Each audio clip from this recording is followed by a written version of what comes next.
Good evening everyone. तो आज हम इस वीडियो में कवर करने वाले हैं साइंस का first chapter crop production and management. First paragraph में बताया गया है कि जो पहेली और भुजो थे वो अपने अंकल के घर गए थे समर वेकेशंस में। तो जो उनके अंकल थे वो एक फार्मर थे। तो उन्होंने एक दिन कुछ टूल्स देखे थे, खुरपी, सिक्कल, शॉल, प्लो और फील्ड में देखे थे। तो जो अब भुजो है वो जानना चाहता है कि इन टूल्स का हम कहाँ और कैसे यूज़ कर सकते हैं। So you have learn that all living organism required food. जैसे कि हमें पता है कि मतलब जो हम सारे लिविंग ऑर्गेनिजम्स हैं उनको फूड की रिक्वायर्ड होती है। ये बेसिक नीड ऑफ ह्यूमन होती है। तो हम इन्होंने ये क्वेश्चन किया है कि हम कहाँ से खाना खा सकते हैं। मतलब जो एनिमल्स और ह्यूमंस होते हैं वो क्या होते हैं, हीटरोट्रॉपिक होते हैं। मतलब वो अपना खुद पे डिपेंड नहीं होते, दूसरे पे डिपेंड होते हैं खाने के लिए। और प्लांट्स जो है ऑटोट्रॉपिक होते हैं। हमने प्रीवियस ईयर किया था, लास्ट ईयर किया था हमने ये ऑटोट्रॉपिक हीटरोट्रॉपिक। ठीक है। तो प्लांट्स अपना फोटोसिंथेसिस करके खाना बना लेते हैं। हमें खाना कहाँ से मिलता है। तो जैसे कि चैप्टर का नाम है crop production and management. When plants of the same kinds are cultivated at one place on a large scale, it's called crops. जब एक ही काइंड का प्लांट, मतलब एक ही किस्म का वो एक ही किस्म की का पौधा बहुत लार्ज स्केल यानी बहुत फैली हुई जगह पर लगाया जाता है तो उसे हम क्रॉप बोलते हैं। जैसे कि वीट यानी हमने आटे को ले लिया, तो हमने आटे को बहुत सारी जगह पे लगा दिया तो हम उसे क्या बोलेंगे, क्रॉप बोलेंगे। हम उसे पौधा नहीं, हम उसे फसल बोलेंगे। क्रॉप का मतलब क्या होता है, फसल। Okay, next page. तो अब क्रॉप्स के कुछ टाइप्स होते हैं। जैसे कि फर्स्ट, ये तो ऐसा नहीं होता कि ये वीट के क्रॉप है उसे हम बारिशों के मौसम में लगा देते हैं या समर्स में लगा देते हैं। नहीं, इनके भी कुछ सीजन्स होते हैं, उन्हीं के अकॉर्डिंग इनको लगाना पड़ता है ताकि फसल हमारी जो है अच्छी उगे। तो फर्स्ट जो है हमारी क्रॉप है खरीफ क्रॉप। हमारी फर्स्ट क्रॉप कौन सी है, खरीफ। The crop which are sown in the rainy seasons are called kharif crops। जो क्रॉप्स रेनी सीजन में ग्रोन करी जाती हैं उसे हम खरीफ क्रॉप कहते हैं, क्योंकि खरीफ क्रॉप को ज़्यादा पानी की ज़रूरत होती है। The rainy season in India is generally from June to September. जैसे जून अभी चल रहा है तो अभी खरीफ सीज़न चल रहा है, खरीफ क्रॉप का सीज़न चल रहा है। जून टू सितंबर तक इसका वो होता है सीज़न। इसके एग्जाम्पल देख लेते हैं। ये एग्जाम्पल्स बहुत इंपॉर्टेंट होते हैं। Paddy, maize, soybean, groundnut, cotton and kharif crop, इन सबको पानी की बहुत ज़्यादा ज़रूरत होती है, इसलिए उस बारिश के मौसम में उगते हैं। दूसरा है rabi crop. The crop grown in the winter seasons October to March are called rabi crop. जो क्रॉप विंटर सीजन में उगाई जाती है उन्हें हम रबी क्रॉप कहते हैं। और इनका सीज़न कहाँ से कहाँ तक होता है, वो अक्टूबर टू मार्च। मैं आपको एक शॉर्ट तरीका बताती हूँ। OMR यानी अक्टूबर टू मार्च रबी क्रॉप। अब भुजो ने एक सवाल किया था, why paddy can not be grown in winter seasons. की पैडी क्या थी, खरीफ सीजन में उगाई जाती हैं। जो चावल यानी चावल की फसल हम विंटर सीजन यानी रबी सीजन में क्यों नहीं उगा सकते। तो पहेली ने इसका आंसर दिया है, paddy requires a lot of water therefore it is grown only in the rainy season. जो है पैडी है उसे बहुत ज़्यादा वाटर चाहिए, जैसे मैंने कहा था, इसलिए वो रेनी सीजन में नहीं उग सकते। अब कुछ एग्रीकल्चर प्रैक्टिसेस होती है। तो ये नहीं होता है कि हमने ये सोयल है यहाँ पर बीज डाले और अपने आप बारिश आ जाएगी तो उग जाएंगे, वरना हमें पानी नहीं देना। तो ऐसा नहीं होता, हमें पूरी प्रैक्टिसेस करनी पड़ती हैं, इसके बिना हमारी क्रॉप उग ही नहीं सकती। तो इसी के बेस पे हमारा पूरा चैप्टर अब चलने वाला है। फर्स्ट है प्रिपरेशन ऑफ सोयल। सोयल की हमें पहले प्रिपरेशन करनी पड़ती है कि सोयल कैसी है, अच्छी है, बुरी है, कैसी है। एंड देन सोइंग करनी पड़ती है, बीज को बोना पड़ता है जो बहुत इंपॉर्टेंट होता है। और बाद में एडिंग मैन्योर एंड फर्टिलाइज़र्स के बारे में हम पढ़ेंगे। मैन्योर फर्टिलाइज़र्स क्या होते हैं। मैन्योर फर्टिलाइज़र्स को ऐड करना पड़ता है ताकि सॉइल हमारी फर्टाइल रहे। फिर आता है इरिगेशन यानी सिंचाई यानी पानी देना। फिर आता है प्रोटेक्टिंग फ्रॉम वीड्स, वीड्स यानी अनवांटेड प्लांट्स, उनसे प्रोटेक्ट करना हमारी क्रॉप को। एंड देन आता है हार्वेस्टिंग, हार्वेस्टिंग यानी crop cutting of crop after maturing it, जब वो मैच्योर हो जाती है तब उसकी कटिंग करना। एंड देन लास्ट स्टेप हमारा आता है स्टोरेज, यानी उनको स्टोर भी करके रखना होता है क्लीनली एंड नीटली। तो ये हमारे कुछ 7 स्टेप्स होते हैं, इनके बारी बारी डीपली हमें स्टेप्स पढ़ने हैं। सबसे पहला स्टेप्स हमने जो पढ़ा था प्रिपरेशन ऑफ सॉइल के preparation. The preparation of soil is first step जो before growing a crop. Preparation of soil यानी सॉइल मिट्टी को तैयार करना हमारा पहला कदम होता है, स्टेप होता है।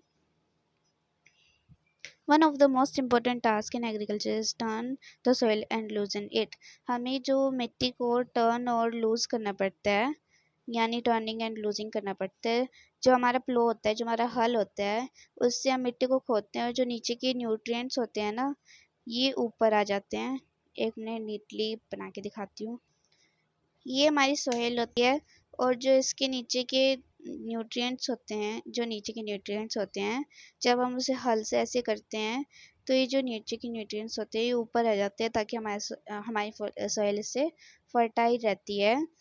और ये अलो करता है, इसमें लिखा हुआ था कि ये जो है मतलब जब हम इसको टर्न और लूज करते हैं तो ये ना, जब हम पौधे लगाते हैं तो उनकी रूट्स को अलो करते हैं कि वो एयर ले सके, एयर इजीली ले सके एटमॉस्फेयर में से। ये देखिए, चाहे वो डीप तक क्यों ना चले जाए सोइल में, वो इजीली जो रूट्स हैं वो एयर ले सकती हैं। अब इसमें क्वेश्चन किया गया था कि हमें सॉइल को लूज क्यों करना पड़ता है और टर्न क्यों करना पड़ता है।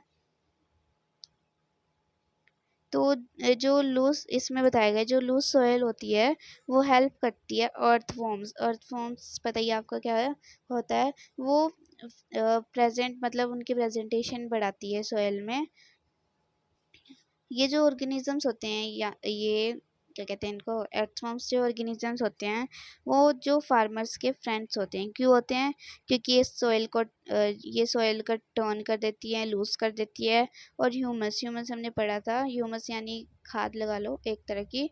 ह्यूमस जो है, ह्यूमस प्रोवाइड करती है सॉइल को, इसलिए हमें टर्न और लूज करना ज़रूरी होता है। अब इसमें यही बताया गया कि इस प्रोसेस को टर्निंग और टेलिंग और प्लॉइंग कहते हैं। जो हमारी कुछ एग्रीकल्चर इम्प्लीमेंट्स होते हैं जिससे हम ये सब काम करते हैं, ये प्लो यानी हल, प्लो यानी हल होता है। This being used extend times और टेलिंग सॉइल एडिंग, ओके। ये यूज़ करा जाता है टेलिंग और प्लोइंग करने के लिए सॉइल में। ये इम्प्लीमेंट्स ये इसमें हैं, थोड़े हो है और प्लो है। और सेकंड पे आता है हो। It is a simple tool which is used for weeds for losing the soil. ये एक सिंपल टूल होता है जो वीड्स यानी अनवांटेड प्लांट्स को हटाने में यूज़ करते हैं और सॉइल को लूज करने में मदद करते हैं। ये क्या है? प्लो है। ये प्लो है, देखिए यहाँ पर ये होता है, ये प्लो शाफ्ट होता है ये चीज़, और ये प्लो शेयर होता है इस तरह से, और ये बीब होती है यहाँ पे। पहले के टाइम में यहाँ पर बैल पे ये लगा देते थे ताकि हमारे सॉइल टर्न और लूज हो जाए। और ये हो होता है। अब आते हैं सोइंग पे, जो बहुत इम्पोर्टेंट टास्क है, विच इज़ मोस्ट इम्पोर्टेंट। तो सोइंग हम पढ़ चुके हैं कि सेकेंड स्टेप जो है हमारा सोइंग होता है।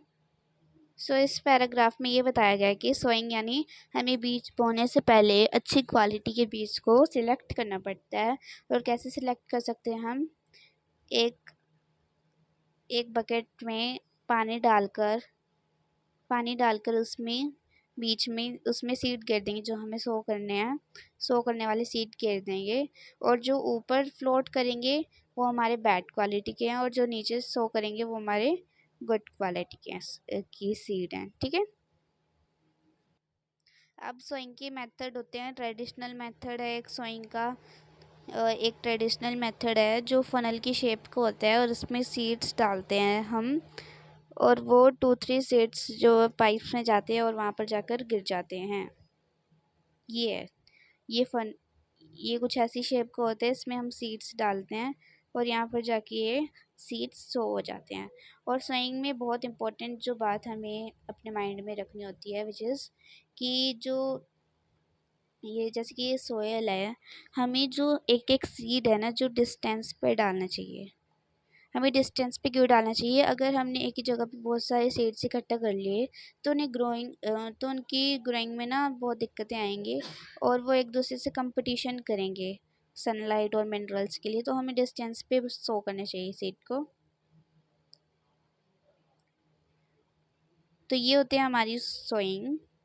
हमने ट्रेडिशनल मेथड पढ़ा ऊपर, अब हम मॉडर्न मेथड पढ़ेंगे, which is a seed drill. एक सीड ड्रिल होता है, तो सीड ड्रिल्स में यहाँ पर सीड्स डलते हैं। Let me show you. यहाँ पर सीड्स डलते हैं कुछ इस तरह से, यहाँ पर सीड्स गिर देते हैं और ये जो पाइप्स दिख रहे हैं आपको, इनमें से जाते हैं, और ये देखिए प्रॉपर डिस्टेंस है इनके बीच में, डिस्टेंस में जाकर वो सीड्स होते हैं। ये ज़्यादा वो जो लेबर को ये जो है लेबर को भी बचाते हैं। ये जो मॉडर्न मेथड्स होते हैं लेबर को बचाते हैं, और इनमें मतलब वो ज़्यादा गड़बड़ भी नहीं होती कि सीड्स इधर आ गई उधर आ गई, ठीक है। Seed drill which is modern method. एक सीड ड्रिल्स ये जो मॉडर्न मेथड है, इसका एक और फ़ायदा ये भी है कि जो मतलब जैसे कि हमने ऊपर ट्रेडिशनल मेथड देखा, तो ये कुछ सीड्स ना पहले ऊपर ही रह जाते थे, जो बर्ड्स आती थी और इनको खाकर चली जाती थी। बट जो ये सीड ड्रिल्स है ना मॉडर्न मेथड में, ये डीपली भी नहीं पहुंचाने की सनलाइट और वाटर इनके पास जाए ना, बीच में इनको कर देते हैं ताकि जो बर्ड्स हैं वो उनको ना खा पाए। तो ये हमारे 2 टॉपिक कवर हो गए हैं, और हमने क्रॉप का पढ़ लिया क्या होती है क्रॉप। तो हमारा हाफ चैप्टर कंप्लीट हो गया है। बाकी का चैप्टर नेक्स्ट पार्ट में हम कंप्लीट करेंगे। बाकी thanks for watching. Subscribe for more.